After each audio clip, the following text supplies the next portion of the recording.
Assalamualaikum warahmatullahi wabarakatuh. Kepada yang terhormat Bapak Fakih Usman, SSMA, selaku dosen pembimbing mata kuliah Bahasa Indonesia. Di sini saya akan menyampaikan sedikit tentang kedudukan bahasa Indonesia sebagai bahasa nasional dan bahasa pemersatu bangsa. Nah, bahasa Indonesia itu sendiri merupakan bahasa resmi nasional Indonesia dan juga sebagai bahasa pemersatu bangsa. Karena di Indonesia itu terdapat banyak sekali bahasa-bahasa daerah seperti misalnya bahasa Jawa, bahasa Sunda. Dari itu, untuk menyambung komunikasi antara satu daerah dengan yang daerah lain menggunakan bahasa Indonesia itu sendiri. Nah, di sini bahasa penyumbang terbesar dari bahasa Indonesia adalah bahasa Melayu. Kenapa dipilih bahasa Melayu? Dikarenakan apabila memilih bahasa Jawa, maka mungkin daerah-daerah lain atau suku-suku lain akan merasa terjajah atau merasa bahwa suku Jawa lah yang menguasai Indonesia. Nah, agar tidak terjadi perpecahan, maka dipilihlah bahasa Melayu yang dimana banyak kata-kata dalam bahasa Melayu itu dapat dipahami oleh suku-suku yang ada di Indonesia. Nah, yang kedua, kenapa tidak dipilih bahasa Jawa? Karena bahasa Jawa juga memiliki arti-arti yang lebih rumit, memiliki susunan-susunan kata yang lebih rumit. Maka dipilihlah bahasa Melayu, di mana suku-suku lain juga mengerti arti dari bahasa Melayu tersebut. Nah, yang pertama itu bahasa Indonesia sebagai bahasa nasional. Bahasa Indonesia itu merupakan bahasa yang digunakan atau bahasa dengan urutan tertinggi yang ada di Indonesia sebelum bahasa-bahasa daerah itu digunakan. Kenapa? Apabila semua suku menggunakan bahasanya sendiri-sendiri, akan sangat sulit untuk berkomunikasi antara suku yang satu dengan suku yang lain. Walaupun dari beberapa suku memiliki makna yang sama, namun ada juga kata di mana satu kata dari bahasa Jawa bisa diartikan lain dalam bahasa Sunda. Nah, begitulah kenapa akhirnya bahasa Indonesia itu digunakan sebagai bahasa nasional. Nah, dari hasil seminar politik bahasa nasional yang diselenggarakan di Jakarta tanggal 25 sampai 27 Februari 1975, di sini ada fungsi yang pertama, yaitu bahasa Indonesia sebagai lambang kebanggaan bangsa Indonesia itu sendiri. Nah, yang fungsi yang pertama yaitu bahasa Indonesia sebagai lambang kebanggaan bagi bangsa Indonesia. Nah, di sini kenapa sih bahasa Indonesia itu sangat penting bagi negara Indonesia? Yang pertama, karena bahasa Indonesia itu mencerminkan nilai-nilai sosial budaya dan rasa kebanggaan kepada bangsa kita sendiri, di mana kita dapat memamerkan kepada dunia bahwa Indonesia itu memiliki budaya-budaya yang sangat autentik. Nah, dengan bahasa nasionalnya, bangsa Indonesia itu memiliki pegangan hidup dan memiliki harga diri terhadap negara-negara lain. Nah, untuk fungsi yang kedua itu, bahasa Indonesia merupakan lambang identitas nasional bagi bangsa Indonesia. Nah, maksudnya apa sih? Di sini, dari bahasa Indonesia itu sendiri, kita dapat mengetahui tingkah laku seseorang, watak, dan juga sifat-sifatnya dengan menggunakan bahasa Indonesia. Nah, dengan bahasa Indonesia itu sendiri, kita harus menunjukkan bagaimana gambaran bangsa Indonesia itu dengan bahasa Indonesia itu sendiri. Dan bebas dari unsur-unsur bahasa lain atau bahkan bahasa asing.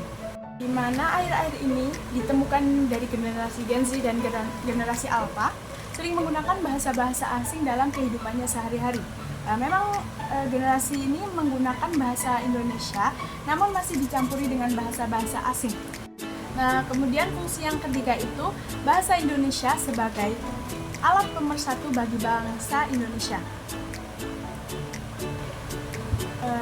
dikarenakan Indonesia itu merupakan negara yang memiliki berbagai macam suku, dari misalnya suku Jawa, suku Dayak, suku Sunda, dan suku-suku yang lainnya yang ada di Indonesia.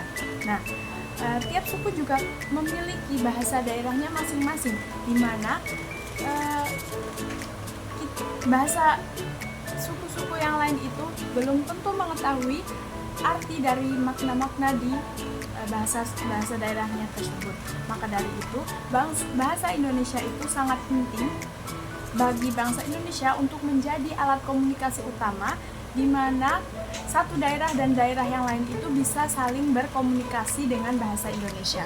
Nah, dengan menggunakan bahasa Indonesia itu sendiri, otomatis satu suku dan suku yang lain itu tidak akan terpecah belah karena perbedaan pendapat atau komunikasi yang salah dalam suatu pertemuan, dikarenakan berbedanya makna dari daerah yang satu dengan daerah yang lainnya. Nah, dengan menggunakan bahasa Indonesia itu sendiri, suku-suku di Indonesia itu bisa saling berkomunikasi dengan lancar tanpa kesalahpahaman dalam memaknai suatu kata atau suatu kalimat dari apa yang mereka ucapkan. Nah, seperti yang saya jelaskan sebelumnya, ada satu fungsi, yaitu bahasa Indonesia itu merupakan alat penghubung antara satu daerah dengan yang daerah yang lainnya. Nah, tentunya tanpa bahasa Indonesia, antara suku Jawa dan suku Sunda itu tidak bisa langsung berkomunikasi dengan lancar apabila bahasa Indonesia ini tidak ada sejak awal. Nah, karena bahasa Jawa itu memiliki makna-makna yang sangat banyak dari kata-katanya, begitu juga dengan bahasa Sunda. Bahasa Sunda memiliki makna yang hampir sama dengan bahasa Jawa. Namun terkadang bahasa di Sunda dan di Jawa itu memiliki arti yang berbeda, walaupun katanya itu sama. Nah, maka dari itu pentingnya bahasa Indonesia hadir dalam bangsa Indonesia itu sendiri, agar memudahkan antara satu daerah dengan yang daerah yang lain untuk saling berkomunikasi dan saling menjalin kebersamaan di dalam negara ini. Nah, fungsi yang kedua dari kedudukan bahasa Indonesia sebagai bahasa negara Indonesia adalah sebagai bahasa resmi negara Republik Indonesia. Di sini saya akan menyampaikan beberapa fungsi dari bahasa Indonesia menjadi bahasa resmi dari negara Republik Indonesia. Yang pertama adalah bahasa Indonesia sebagai bahasa resmi kenegaraan.